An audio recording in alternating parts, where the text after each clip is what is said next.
Salut les Wargamers, c'est Lexa en Attends, direct. attends, je crois que Lexa, t'as pas compris là. T'es pas sur ta chaîne et tu ne vends pas de bâton de la mort. Je ne suis pas sur ma chaîne et je ne vends pas de bâton de la mort. Salut les Wargamers, c'est Emile de French Wargame Studio, votre chaîne de rapport de bataille, tuto et live peinture. Aujourd'hui, je suis accompagné de Lexa. pour le premier rapport de bataille de Star Wars Légion, mon gars. Rapport de bataille très didactique puisqu'on n'a pas voulu faire de vidéo comment jouer.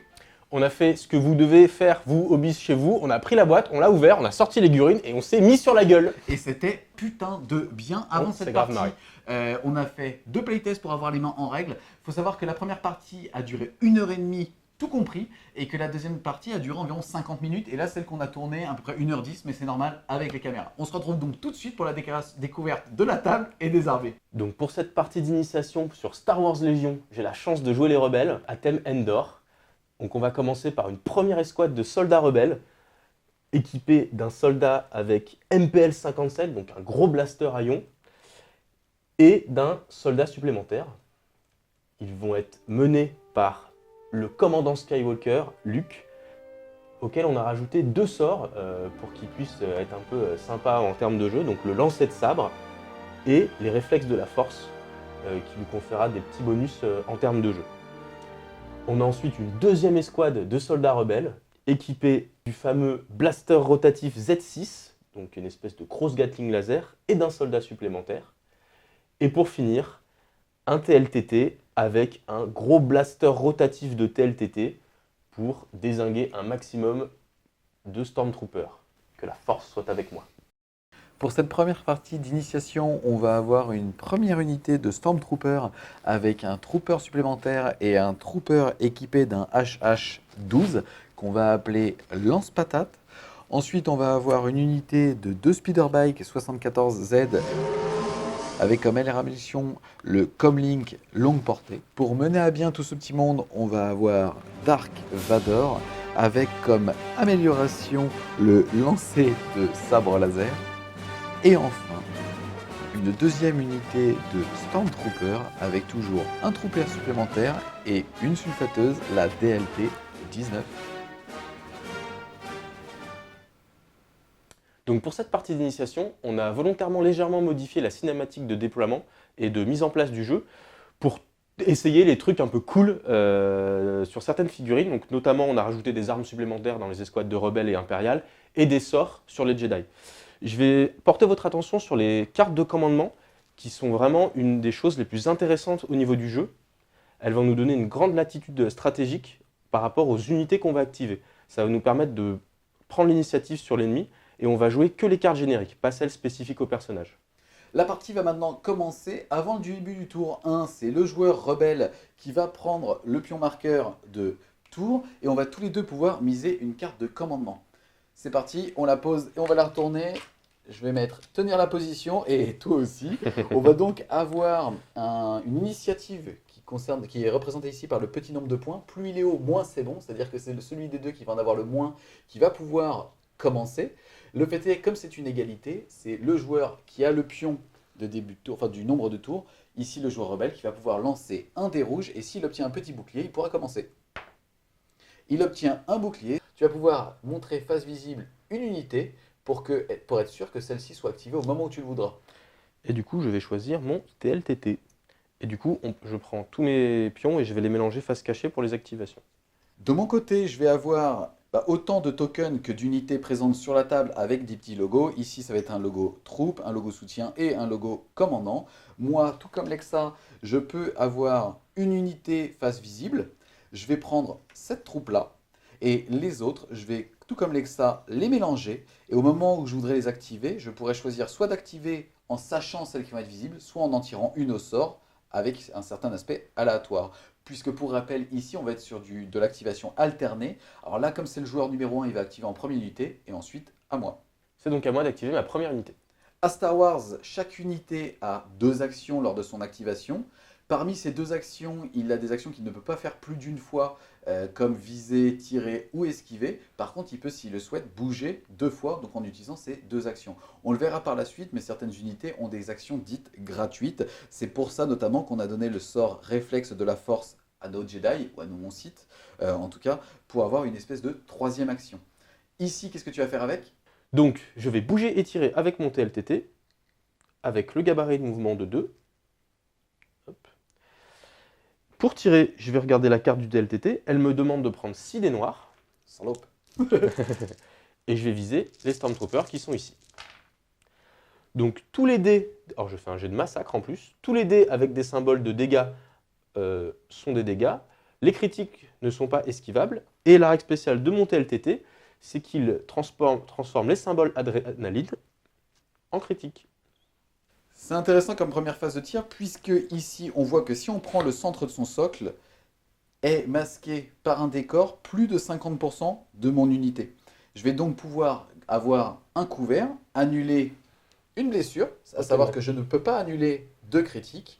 Et sur ma carte de défense, je vois ici que je défends avec des dés rouges. Il me reste donc 1, 2, 3, 4, 5 jets de sauvegarde à faire. J'utilise donc les dés rouges. Et ça va m'en sauver 3. Et je vais prendre 2 morts. Poup, poup, de Star Wars.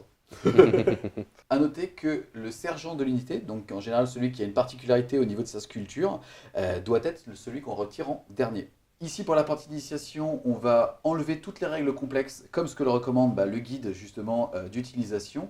A noter normalement qu'à chaque fois qu'une unité est prise pour cible, qu'elle ait des pertes ou non, on va pouvoir lui additionner ce qu'on appelle des points de suppression qui vont jouer justement sur leur morale. Mais aujourd'hui on ne le verra pas.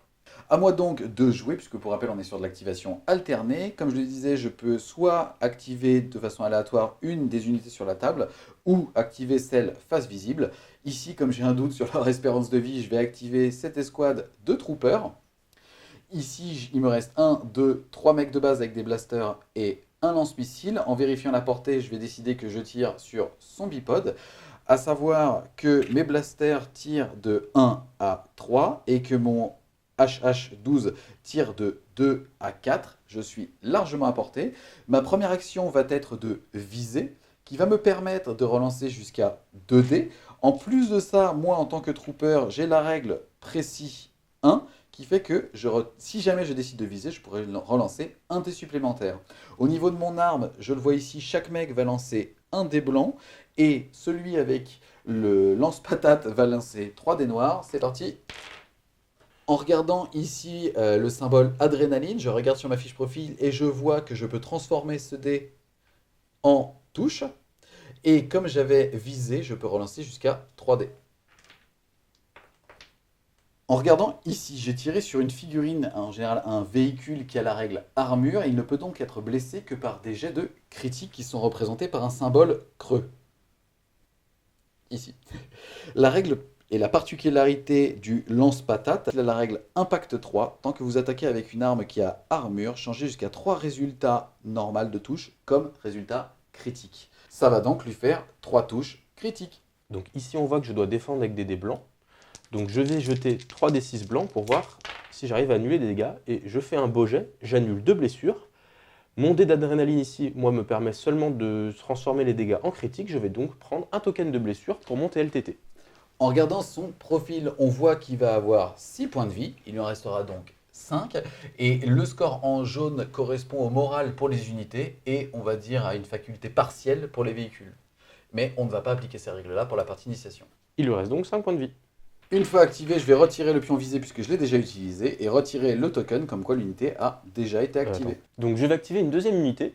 Maintenant que j'ai activé ma première unité découverte, je vais devoir en tirer une au hasard pour voir laquelle je vais activer. Donc je vais choisir un de mes 3 tokens parfaitement au hasard et ce sera une de mes troupes. Je vais donc activer celle-ci. Je vais donc activer cette unité pour tenter de tirer sur celle-ci tout en me mettant hors de portée de celle-ci. À Star Wars Légion, on mesure tous les mouvements depuis le chef d'unité, donc je vais le placer le long du gabarit et l'arrêter à peu près ici. Et ensuite, toutes les autres figurines de l'unité doivent être dans un rayon de 1 par rapport à l'officier. A savoir que ce fameux rayon de 1 représente la cohésion d'unité, quelle qu'elle soit, en phase de mouvement ou pendant n'importe quelle phase. Ma première action étant terminée, je vais donc passer à ma deuxième action qui sera une action d'attaque. Je vais tirer avec mes rebelles sur les Stormtroopers. J'ai dans cette escouade un canon à ion et 5 blasters. Je vais donc faire 2 dégâts au canon à ion, 2 dégâts dont un critique au blaster et aucun dégât ici. Mon symbole adrénaline peut être utilisé uniquement pour convertir les dés de défense chez les rebelles. Ici, il a 4 touches. Je suis toujours à couvert parce que toujours par rapport au champ de vision de son chef d'unité, je suis caché à plus de 50%. Je vais donc sur les 4 en retirer un. Il m'en restera 3. Moi, je défends avec des dés rouges. Et pareil ici, ce dé d'adrénaline, je le transforme uniquement dans le cas d'attaque. Ça me fait donc 2 morts. Ça va être à moi de m'activer. Je vais tirer au sort un de ces 3 petits pions et je vais tomber sur mes motos. J'active donc mes motos. Eux, ils ont la particularité d'avoir l'obligation de faire un mouvement parmi leurs actions. Je vais donc bouger. Ici, comme je suis un véhicule, comme l'a montré Lexa tout à l'heure, je vais rentrer la réglette dans mon arc avant et je vais avoir l'obligation de faire un mouvement dans cet angle-là. Ici, je prends le chef d'unité, c'est le premier à bouger. Je vais le mettre au bout ici et son pote dans un air de 1. Et je vais déclarer avec ma deuxième action que je tire sur son escouade de petits rebelles. Salopards de rebelles. Il a forcé le four. Ici, chaque moto me donne un dé rouge, un dé blanc et un dé noir. Comme j'en ai 2, ça en fait 2 de chaque. C'est parti. Donc, j'ai 3 blessures. Je vais défendre avec 3 dés blancs, comme l'indique la carte des rebelles ici. Et tous mes symboles adrénaline pourront être changés en symboles de défense. Donc, je défends une fois. J'ai donc 2 rebelles qui périssent. J'active donc une troupe. La force n'est pas avec putain, moi. En force, tu touches un peu, non? Ok, j'ai donc 2 actions pour ma troupe. Donc premièrement, ce sera une action de mouvement. Donc premièrement, le mouvement, je vais déplacer mon chef d'escouade, qui va arriver ici. Et ensuite, je vais positionner le reste de l'unité à côté. Je vais volontairement laisser des rebelles ici pour rester à couvert de l'unité qui n'a pas encore été activée. Donc ici, on a un chef d'escouade et 4 rebelles qui vont chacun utiliser un dé noir et 6 dés blancs pour la fameuse Gatling Z6. Allez, c'est parti. C'est bien de la merde. La Gatling Z6 ne fait absolument rien, de même que 2 dés rebelles, et tu as donc 3 blessures sur tes 2 troopers restants. Ici, le chacal que je suis a 3 touches. Une est annulée par le couvert. Ça me fait donc 2 sauvegardes. Allez, allez. Et non. Donc je suis obligé de retirer mon lance-missile. Il restera que mon chef. Poup. À moi d'activer une unité et ça va être Vador. Tu le fais vachement bien. Je vais donc pouvoir activer Vador. Vador qui est un putain d'escargot, mais bon, il est quand même assez fort puisque lui bouge de 1. C'est ça. Ça fait à peu près la taille d'un micro-pénis. Je vais donc le faire bouger une fois. Et avec ma deuxième activation, je vais utiliser l'esquive qui lui permettra en gros de pouvoir annuler une touche si jamais on lui tire dessus. À savoir que ceux avec des sabres laser ont une règle un petit peu particulière qui leur permet par réflexion de renvoyer des tirs dans la gueule de l'autre. Et c'est à toi. C'est donc à moi d'activer ma dernière unité. C'est donc forcément Luke Skywalker qui va effectuer une première action de mouvement pour bouger de 2. Et qui va également se mettre en position d'esquive. Ensuite, je vais pouvoir activer ma dernière unité. Pas de surprise, ça va être la deuxième troupe. Ici, je vais décréter que je ne vais pas bouger et que je vais simplement viser. Je vais décider de splitter mes tirs puisqu'on peut splitter ses tirs dépendamment de ses armes. Il y a la grosse sulfateuse de maman ici qui va tirer sur le marcheur et les 5 troopers de base vont tirer sur cette unité là-bas. C'est parti, les 2 dés rouges sont sur le marcheur, les autres sur les salopards de rebelles. C'est parti. C'est ce qu'on appelle un beau jet. Comme je vais viser, je vais pouvoir relancer jusqu'à 3 dés. Je vais donc prendre les 2 dés rouges et le dé blanc. C'est parti. Ici, je fais donc 2 blessures, à savoir que j'ai la règle perforant et je peux donc transformer ceci en critique pour pouvoir pénétrer le blindage du fait que tu es un véhicule. Et ici, une sauvegarde de base, mais qui sera malheureusement annulée puisque tu es à couvert. Donc pas de jet de sauvegarde pour mes chers rebelles et un jet de sauvegarde pour mon TLTT qui survit très agréablement. Faut quand même savoir qu'il n'a qu'une chance sur 6. Hein. Ah, mais c'est facile. C'est la fin du tour. On va pouvoir justement retirer tous les tokens, sauf les points de vie qui n'ont pas été utilisés. Ici, en l'occurrence, les 2 tokens esquive. C'est le début du deuxième tour. On commence par la phase de commandement. On va tous les deux devoir miser une carte de commandement. C'est là où la stratégie commence à prendre forme, puisqu'on est relativement près, en tout cas on est à portée de létalité, puisqu'on est tous les deux quasiment à portée de viser et de tirer, donc avec pas mal de relances. On va tous les deux miser une carte, voir ce qu'on a voulu faire. Est-ce que tu m'as bluff? Donc on a tous les deux misé une carte avec un seul d'initiative et qui nous permettra d'afficher une seule unité. Ici, c'est celui qui avait la carte, c'est-à-dire le quart de tour, c'est-à-dire toi qui vas pouvoir lancer un dé. Sur un petit bouclier, tu auras de nouveau la main. Et je garde la main. Cette carte ne pourra plus être rejouée. La seule qui peut être remise dans un paquet de cartes est celle qu'on a utilisée au tour 1. À ma phase de commandement, j'ai choisi de pouvoir activer face visible le TLTT. J'ai donc mélangé les autres tokens pour les garder face cachée pour ne pas savoir lesquels je pourrais activer. Et moi, à mon tour, j'ai pareil, masqué 3 unités, sauf cette troupe qui est à plein effectif. Je suis bien toujours à moins de 3 pas de mon commandement pour la phase d'ordre. Je vais donc pouvoir activer mon TLTT. À noter quand même, excuse-moi, mais qu'on ne peut donner des ordres que à des figurines qui sont à au moins 3 réglettes ici. Après, certaines unités vont avoir des règles spécifiques, comme ici le Comlink longue portée qui nous permet de recevoir des ordres même quand on est loin, ou alors certaines cartes de commandement qui vont nous permettre de le faire. Ici, tu as donc 2 actions. Je vais donc bouger mon TLTT pour pouvoir tirer sur tes troopers qui ne seront plus à couvert. Je peux changer un mes dés d'adrénaline en critique. Tu as donc 4 jets de sauvegarde à effectuer. C'est parti, je suis plus à couvert. Je vais donc pas pouvoir annuler un dé. C'est parti. 4 morts. C'est censé être un 4+, non? Ouais. Putain. Bon bah ça me fait 4 morts. Je vais retirer tout le monde sauf le chef et la sulfateuse.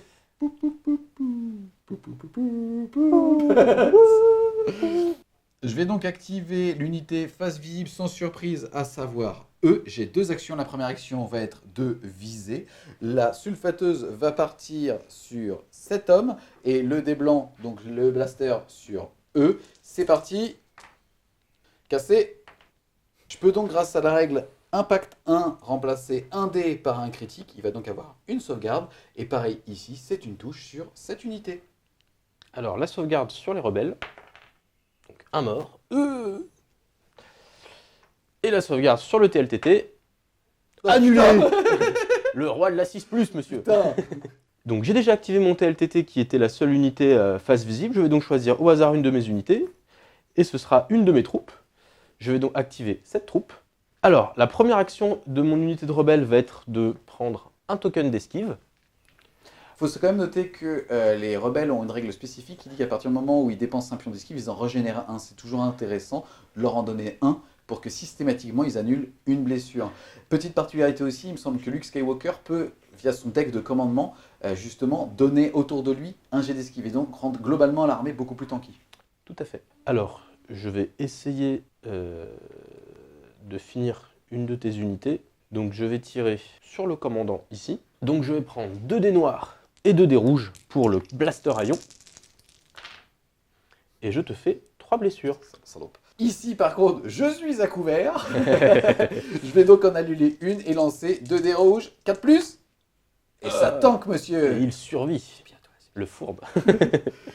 C'est Flynn. Je vais donc pouvoir activer une unité, c'est parti. Et ça sera mes motos. Ici, j'ai la particularité que ces motos d'ignorer les couverts, enfin les décors pardon, qui ont une valeur de 1 maximum. Ici, c'est bien le cas. Je vais donc pouvoir bouger mes motos. Enfin, je vais devoir d'ailleurs les bouger. Je vais donc entrer le socle ici. Esquiver le décor ne m'apporte rien puisque mon socle ne passerait pas. Je vais donc tout simplement venir mettre le socle du chef ici. A noter que tes motos ont 2 types d'armes, les canons dessus et les pistolets blaster. Le canon ne peut s'utiliser que dans l'arc frontal de la moto, donc le blaster peut être utile si avec ton mouvement qui est très grand, tu te retrouves à devoir tirer derrière toi. A noter aussi que si on a plusieurs armes, on doit en choisir une. La première action étant terminée, je vais déclarer après que ma deuxième action va être un tir. Je vais défoncer ces salopards de rebelles. C'est parti. Tu vas essayer. Ici, en tant que moto, je transforme mes adrénalines en touche. C'est plutôt un bon jet. Je crois que tu n'as pas de couvert. Grâce à ton grand mouvement, tu réussis à éviter le couvert. Bien joué. Je vais donc avoir uniquement 5 dés blancs pour me défendre.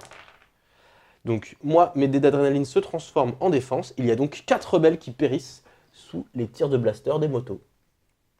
Je vais donc activer ma 3e unité et ce sera Luke Skywalker. Là, ça pue. Là, les motards, c'est pas bon pour vos gueules. Donc ma première action sera d'effectuer un jet de visée avec Luke Skywalker. Et ensuite, je vais venir faire un mouvement. Et Luke, à la règle spéciale charge, pouvait effectuer une action attaque au corps à corps gratuite après avoir effectué une action se déplacer. À Star Wars Légion, il n'y a pas de jet de charge en fait. Il suffit de finir un mouvement contact le socle à socle, ou en tout cas que votre chef d'unité soit en contact socle à socle avec l'ennemi pour pouvoir être considéré comme engagé. Pour désengager, il faut sacrifier l'ensemble de ses actions et vous pourrez alors avoir un mouvement de une petite barrette tant que vous ne finissez votre mouvement puis contacté avec un autre socle. Alors, pour attaquer au corps à corps, Luke utilise son sabre laser, donc 6 dés noirs. Vu que j'ai utilisé la règle spéciale visée, je vais pouvoir relancer 2 de ces dés. Je te fais donc 4 dégâts. J'ai Impact 2 qui transforme 2 dégâts en critique, ce qui ne servira à rien ici, et également Impact 2 qui me permettra d'ignorer 2 de tes dés de défense. Ouais, mais comme je vais faire 4-6, ça passe. Bon, ok. Donc, tu rates 3 dés et un que j'annule. Du coup, tu perds une moto et l'autre perd un point de vie. Puisque j'ai 3 points de vie. Je vais donc retirer celui qui n'est pas le chef d'unité, c'est-à-dire celle-là. A noter quand même la particularité que les véhicules, et pour le coup les votants en font partie, ne sont jamais engagés au corps à corps. Je vais pouvoir activer une de mes 2 unités. C'est parti. Allez, vas-y, Dark Vador. Putain, c'est lui. Ma première action est donc de viser et je vais tirer sur eux. C'est parti. Rien du tout. Relançable. Et ça touche, monsieur. Donc tu fais un critique, je ne peux pas utiliser mon pion d'esquive pour l'annuler, je vais donc devoir directement jeter un dé de défense, et que je transforme en bouclier, ce dé d'adrénaline. Et tu tankes. C'est donc à moi d'activer ma dernière unité, donc ma dernière troupe, avec mon petit blaster. Donc ici, je vais tirer sur les troopers qui sont là. Premièrement, je vais utiliser un pion visé, que je dépenserai sûrement. Donc mes dés d'attaque, je te fais pour l'instant 3 dégâts. Et je peux en relancer 2 en dépensant mon pion visé. Celui-là ne fait rien. Tu as donc 3 sauvegardes. Ici, je suis bien à couvert de celui-là son est chef. annulé. Je vais donc annuler 2 pions. Ça me reste 2 sauvegardes. Allez. Et ça fait un mort. Et ici, je suis obligé de retirer la sulfateuse. Et ça fait chier puisque c'était les seules armes qui permettaient d'annuler l'armure et donc de créer des critiques sur cet homme. Mais on va voir que il est là. C'est parti, je vais donc activer le dernier, à savoir Dark Vador. Je l'avais vu. Il va faire un mouvement. Je vais ensuite bouger une deuxième fois puisque j'ai la règle implacable. Tout ça pour gagner un petit peu de terrain. Et ensuite, je vais lui balancer mon sabre dans la gueule, à savoir que je peux lancer mon sabre à une portée de 1-2 en mutant la moitié des dés de mon arme arrondie au supérieur. Je vais donc lancer 3 dés rouges. Avec la règle Impact 3, ça ne fait rien. Par contre, je peux changer le résultat de 2 touches en 2 critiques. Et comme en plus de ça, j'ai la règle Perférant, autant que vous attaquez, vous annulerez jusqu'à 3 résultats blocage. Ici, tu vas pouvoir lancer que 2 dés, au mieux tu en aurais 2. Ça te fait donc automatiquement 2 points de vie en moins. Tout à fait. Début du tour 3, on va tous les deux miser une carte. Et cette carte va être... Putain. Tu vas donc, comme c'est toi toujours qui a l'initiative, lancer un dé sur un petit bouclier. Tu auras le toss. La force soit avec moi. Ou pas. Ah, non, c'est pour moi. Je l'ai pas. Je vais donc décider d'activer Vidor. Il a quand même un placable qui va me permettre de faire un mouvement, de pouvoir, si je voulais derrière réaliser une action comme lancer mon sabre. Par contre, par tour, je n'ai pas le droit d'utiliser 2 actions de type attaque. Je vais donc tout simplement faire 2 mouvements. Le deuxième va me mettre en contact socle à socle et donc engagé avec lui. Et il a une règle spéciale qui dit que quand il arrive en contact socle à socle avec une figurine, il peut faire une attaque gratos. Il va donc lancer 6 dés. Attention à ton anus. Ici, il lui reste 3 points de vie. J'ai fait beaucoup de touches. Et sur toutes ces touches, je peux en transformer, grâce à la règle Impact 3, en critique. Et grâce à la règle Perforante 3, le hasard fait aussi que je vais annuler jusqu'à 3 résultats boucliers. Il lui restait 3 points de vie et maintenant, malheureusement, il a été coupé en 2 Plus par de Vador. TLTT. Et là, il fait une strangulation à l'arbre.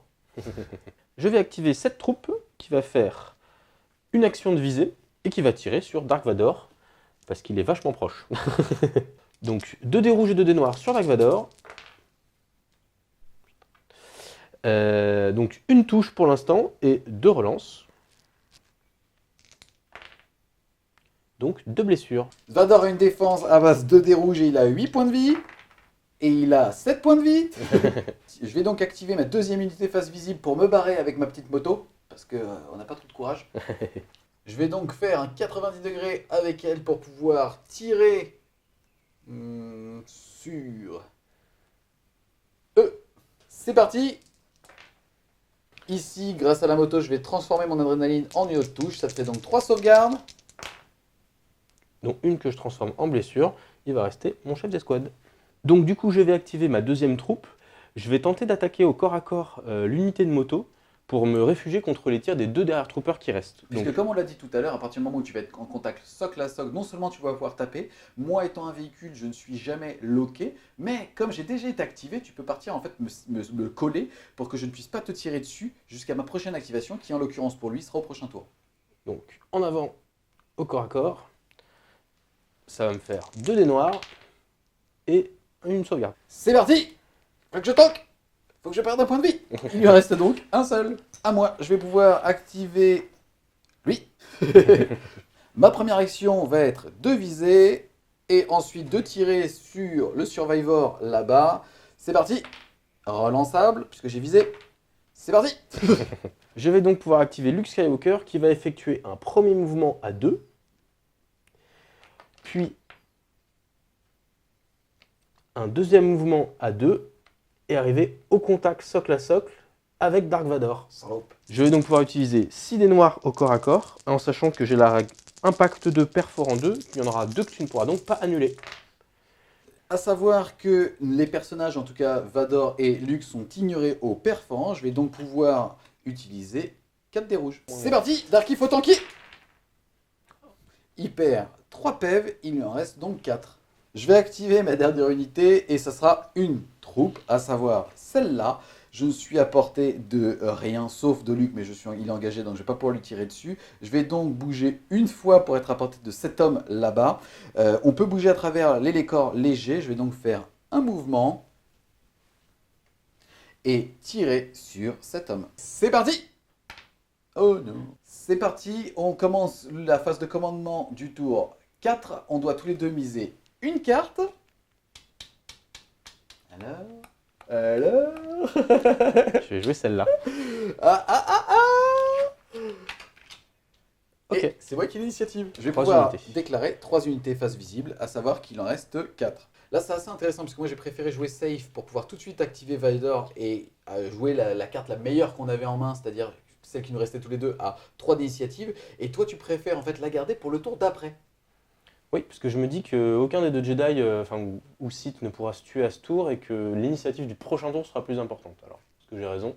Ah, je pense que tu as raison. Hein. On verra ça après. Je peux donc déclarer que j'active face visible 3 unités. Ça va être Vador, le trooper orange et la moto. Et moi, ce sera l'unité de troupe ici. Ici, stratégiquement, c'est assez intéressant puisque si jamais je veux assurer, j'active d'abord Vador pour taper sur Luke, mais je préfère tenter de sauver ma moto pour finir cette unité, comme ça il ne pourra plus me tirer dessus, et donc activer en premier la moto, il y aura une chance sur 2 d'activer Luke. Je vais donc activer la moto et faire un mouvement obligatoire, et en plus c'est assez intéressant parce que ça va nous permettre de voir que là, j'ai aucun ennemi dans mon arc frontal, et je vais donc devoir utiliser sa deuxième arme, à savoir son blaster de poche, qui lui n'a pas la restriction fixe avant. Je vais donc lancer 2 dés noirs sur lui. C'est parti. Et ça fait une touche. Une chance sur 6. Hello. Ok, à moi, je vais donc activer ma troupe, étant donné que je pense que Luke peut essayer de survivre à Dark Vador. Que tu crois. Du coup, je vais utiliser mes 6 dés blancs, peut-être que ma Gatling va enfin faire quelque chose, et un dé noir, et surtout, je vais utiliser un token de visée pour essayer de relancer. Alors, je tire sur ta moto. Pour l'instant, 2 touches, je vais en relancer 2. Allez les gars! Tu vas en annuler un automatiquement avec ton couvert et tu vas avoir 2 dés de défense. Ça me fait 2 dés de défense. Ça pue. C'est de la 5+, en gros. Allez, il lui reste qu'un point de vie. Et il meurt. Non, il perd de 1 point de vie puisque les motos ont la particularité de transformer systématiquement l'adrénaline en quelque chose de bénéfique. Et il meurt. Je vais donc activer Vador et ma première action va être d'esquiver. Donc j'ai gardé un pion esquive jusqu'à la fin du tour, sauf si jamais je veux l'utiliser. Je vais quand même t'attaquer dessus. Je vais donc lancer 6 dés rouges. Allez, faut le tuer. Vador ne fait rien avec ses critiques. Ça te fait donc 4 blessures Annuler avec Luc. Donc, j'en annule 2. Je vais donc prendre 2 blessures. Il lui restera donc 4 points de vie. Donc moi, je vais faire viser, ce qui me permettra de rejeter mes dés. Je fais pour l'instant 4 dégâts. Je peux dépenser mon pion visé pour en relancer 2. Ce qui ne fait rien. Tu en annules automatiquement 1 avec ton esquive. Tu as donc 3 dés de défense avec Vador. C'est parti, Vador. Allez. Oh, ça fait 1 point de vie. Il en reste donc 3. Je vais activer lui. Il va utiliser sa première action pour viser et tirer sur eux. Non, il vise. Non. Ensuite, comme il n'a plus d'unité activée, je vais pouvoir activer une unité aléatoire. Et ça va être la dernière troupe qui va faire la même chose. Je vais donc déclarer que je vise sur eux. C'est parti. Et ça touche. Une blessure que je vais tenter d'annuler. Non, à mort. C'est parti, on va maintenant viser pour le tour 5. Il n'y a pas tellement de surprise puisque malheureusement il a une carte d'avance sur moi. Et ouais, il va utiliser une carte de 3 d'initiative. Tu vas donc pouvoir... Donc je vais donner 2 pions. Exactement. Et toi, moi, tu vas pouvoir un seul, en accorder et ça va un. être 7 hommes. Donc sans surprise, je vais activer Luc. Ah bon? Je vais lui donner une action de visée. Et je vais utiliser la carte spéciale réflexe de la force qui me donne un pion esquive. À savoir que cette petite carte, comme vous pouvez le voir, a 2 flèches noires. C'est donc une action gratuite qui vient s'additionner à ces 2 actions. Et je vais donc attaquer avec Luc. Je vais te faire 3 dégâts. Il transforme son adrénaline en critique. Et je vais utiliser ce pion-là pour relancer les 2 dés qui restent. C'est parti, ça me fait 5 saves. allez, Vador. Ça tank. Ça tank pas. Il lui reste 2 PV. Ouais. Non, un autre point de vie. Il lui reste un point de vie. Ça tank. Allez. Yes. Il reste un point de vie à Vador. Il restera donc un point de vie. Putain, je suis essoufflé. À moi d'activer une unité, on va activer Jackie, le Stormtrooper. Ouais. Il va viser et tirer sur lui. Allez, Jackie. Non, il a visé, il peut relancer. Et non. Ok. À moi d'activer une unité du coup, je vais choisir mon petit trooper qui il en fait... pas de prénom. C'est Bob. D'accord. Bob le soldat rebelle qui va lui se prendre un petit pion d'esquive et qui va tirer sur ton trooper. Excuse-moi, c'est de la force, on est sans la force pour cette game, je suis désolé. Je sais pas si c'était autorisé. Ici, je pourrais décider d'activer aléatoirement soit Dark Vador, soit cet homme. À savoir que comme il a un pion d'esquive, ici ça sert à rien parce que même si j'arrive à le toucher, il annulera, donc je vais activer Dark Vador. Dark Vador sur sa première activation va utiliser un pion visé pour tout mettre dans le fion de Luke. Je vais te montrer qui c'est le papa. Allez, c'est parti. Et tu me fais 6. Donc tu me fais un super jet avec 6 blessures. Moi, je vais en annuler du coup une grâce à ma carte et je vais devoir jeter 5 dés. Il lui reste... Oh bâtard. Et je fais un très beau jet, je ne prends qu'une blessure supplémentaire. Il te restera donc 3 points de vie. Tout à fait. À la fin du tour, pour rappel, puisque là ça va avoir une certaine importance, on retire tous les pions, sauf les pions de suppression. Donc ici on n'a plus de pions d'esquive en jeu. On va donc devoir miser tous les deux une carte de commandement. Il n'y a pas vraiment de surprise, puisque il nous en reste qu'une chacun. C'est donc le joueur qui a la main, à savoir toi, qui va lancer un dé rouge et sur un bouclier tu auras de nouveau la main et tu pourras retaper. Allez, la force est avec moi. Oui. Là, ça pue. Là, les gars, ça pue la merde pour Darky. Alors, du coup, sans surprise, je vais choisir le token de Luc. De toute façon, vu que j'en ai 2, ça change rien. D'accord, bah. On va garder. Moi, par contre, j'ai un choix là. Nos deux cartes de côté. Là, ça va être Dark. Cornélien. Donc, j'ai pas trop le choix. Je vais activer Luc. Je vais lui mettre une action de visée, parce qu'il a sacrément intérêt à tuer Dark Vador. Et il va prendre ses 6 dés noirs. Allez Luc, c'est le moment de régler tous tes conflits paternels. Hop. Alors il nous fait un magnifique 5 blessures. Putain. Avec la relance, je peux relancer ce dé. Ça ne fait rien. Tu as donc 5 sauvegardes sur les dés rouges. L'équivalent d'un 4+. Ça pue la merde les gars. Allez, il reste un PV. Ça tank. Et Luc, d'un coup de sabre laser, terrasse Dark Vador. Ok, donc ça va pas du tout. On a Luc qui va viser et qui va tirer sur lui. C'est parti. Relançable. Et ça touche, monsieur. Une blessure sur mon dernier rebelle. Sur le 6. Oh non, putain, je le voulais. Bob le rebelle est en vie. Du coup, c'est à moi d'activer Bob. Je vais lui mettre un petit pion d'esquive. Et il va se retourner et d'un coup de blaster tenter d'abattre le trooper orange. C'est mort. Et il ne fait rien.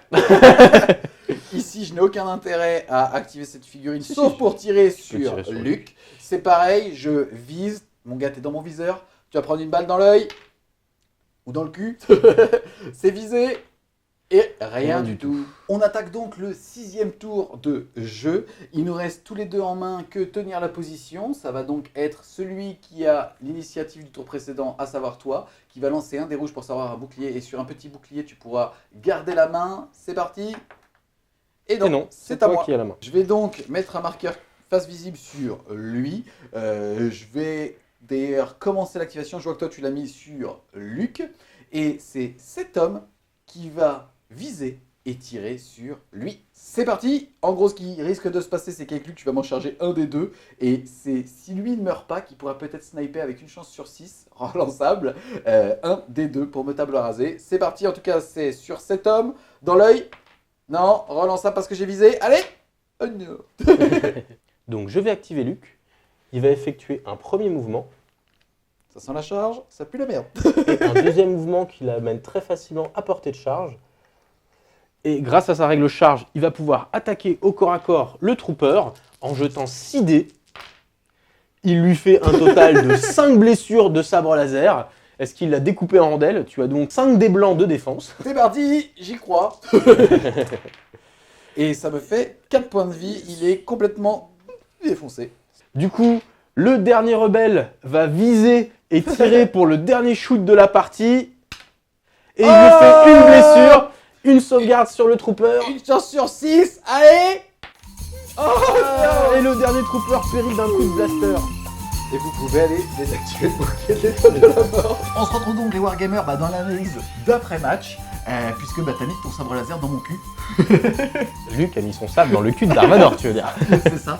Qu'est-ce que t'as pensé déjà du jeu? Attention en mode découverte, c'est-à-dire vraiment le contenu de la boîte de base et ce que ça laisse présumer demain avec un petit peu plus de maîtrise, ou en tout cas en utilisant 100% des règles.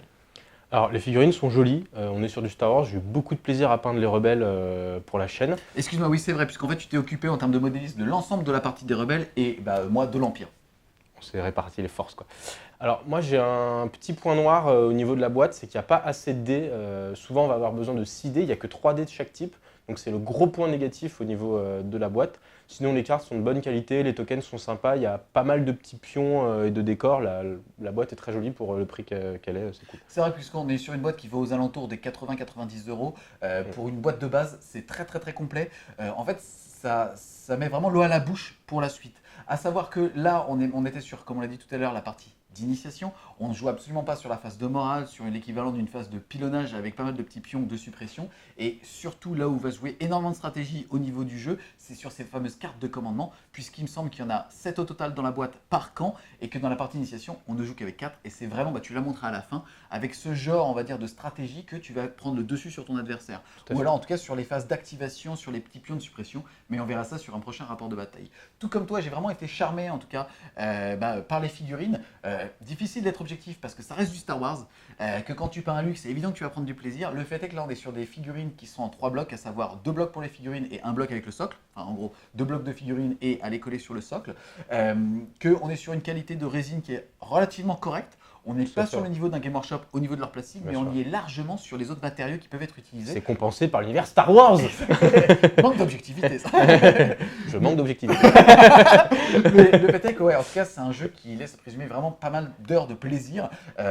Pour l'instant, un équilibrage qui fonctionne, puisqu'il y a plus de points côté Empire que côté Rebelle, puisque là, on était à 460 pour l'équipe de Vador et à 420, 430 pour l'équipe de Luke. Mais encore une fois, comme on utilisait les règles partielles, on est là vraiment pour mettre les mains dedans et jouer de façon fluide sans pour autant qu'il y ait énormément de débat au niveau des règles. Pour l'instant, le bouquin de règles, je le trouve relativement bien fait.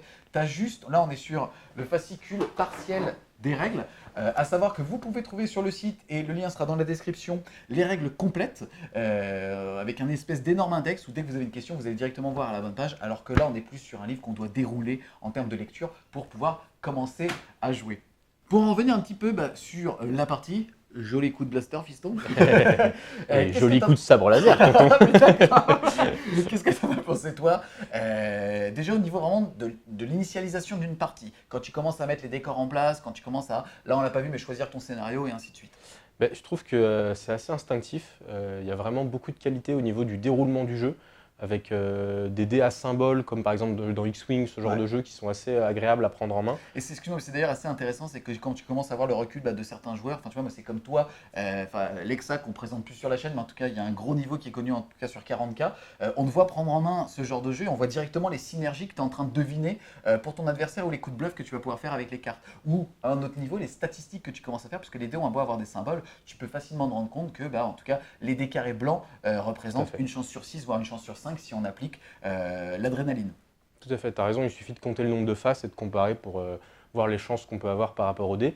Et les cartes de commandement ont un vrai aspect stratégique et de fluff entre le nombre d'unités que tu vas pouvoir activer, donc celles qui ne vont pas être activées au hasard, celles que tu vas pouvoir activer et les petits points lumineux qui vont te donner l'initiative ou pas. C'est vraiment assez complet d'un point de vue stratégique. Pareil, le fait que le mouvement se gère au commandement d'unités, ça va nous permettre de voir par rapport au couvert assez facilement, tout en gardant ce genre d'aspect stratégique. Donc ça, c'est vraiment très très bien. Ouais, franchement, il y a pas mal de choses qui sont très très positives. Moi, j'aime vraiment l'idée de se dire que dans chaque unité, on va avoir des armes qui vont être spécifiques. C'est-à-dire qu'on l'a vu, il y a des dés qui vont avoir des armes qui vont avoir une force d'impact, qui vont donc être automatiquement pouvoir être converties en critique pour pouvoir pénétrer un blindage. Ou alors, même au niveau de la stratégie, de se dire est-ce que je préfère, si jamais je suis à portée, soit esquiver, soit viser. On l'a vu, mais l'Empire a une grosse faculté en plus. C'est-à-dire que quand ils visent, ils vont pouvoir relancer un dé de plus, donc passer de 2 à 3. Et au même titre que les rebelles, eux, à partir du moment où ils esquivent, vont récupérer un pion esquive pour la prochaine fois qu'on leur tirera dessus. Et donc ça laisse envisager énormément de stratégies. Là on n'a pas pu jouer avec, mais Luke Skywalker a une carte qui te permet en bulle de gagner un pion d'esquive. Une carte de commandement. Oui, excuse-moi, une carte de commandement qui va te permettre de gagner automatiquement un pion d'esquive. Et donc sur ce tour-là, de systématiquement pouvoir annuler une blessure à chaque fois qu'on te tire dessus. On y reviendra sur les prochains rapports de bataille, mais ça ne te dédouane pas d'avoir des pions suppression. Donc la phase de morale, pas mal de petits tricks aussi à faire à mon avis, en termes de mèse qu'on pourrait faire sur ses adversaires. Tu sais quoi, je vais pas te tuer, mais je vais te mettre 2 ou 3 pions de suppression, et résultat tu auras le droit qu'à une action, donc tu ne pourras pas viser au prochain tour par ça. On y reviendra, mais en tout cas le jeu en effet laisse pas mal de place à la stratégie, et met vraiment l'eau à la bouche après cette première partie d'initiation. Dernière petite précision quand même, c'est que là on a décidé de jouer sur la table cible, qui est de 180 par 90. À noter toutefois que sur la partie initiation, en tout cas sur un plus petit format, vous pouvez jouer sur du 90 par 90. On espère clairement que vous avez aimé la vidéo. Si c'est le cas, n'hésitez pas à mettre un gros pouce dessus, à la partager et surtout à vous abonner à la chaîne. Si vous voulez continuer de supporter Fred Games Studio, n'hésitez pas à faire un tour sur son Tipeee, le lien sera dans la description. Et on vous dit à plus. Salut les Wargamers. Les Wargamers. Mais Lexa, toi tu vas rester là et tu vas rentrer chez toi et songer à ton avenir. Je vais rentrer chez moi et réfléchir à mon avenir. Putain, c'est quoi ce bordel? On avait dit que Non, tu arrêtes ça tout de suite. Non. Salut les Wargamers, c'est Lexa en direct de... Attends, Lexa là, je crois que t'as pas compris là. T'es pas sur ta chaîne et tu ne vends pas de bâton de la mort.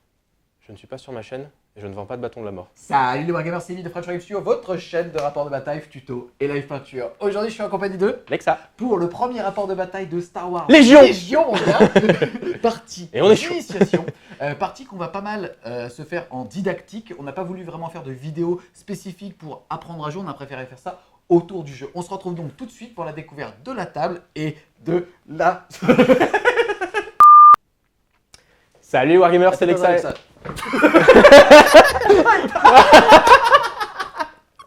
Alors là, il vient de royalement se péter la gueule, c'était merveilleux, il aurait fallu filmer ça. J'arrête la chaîne.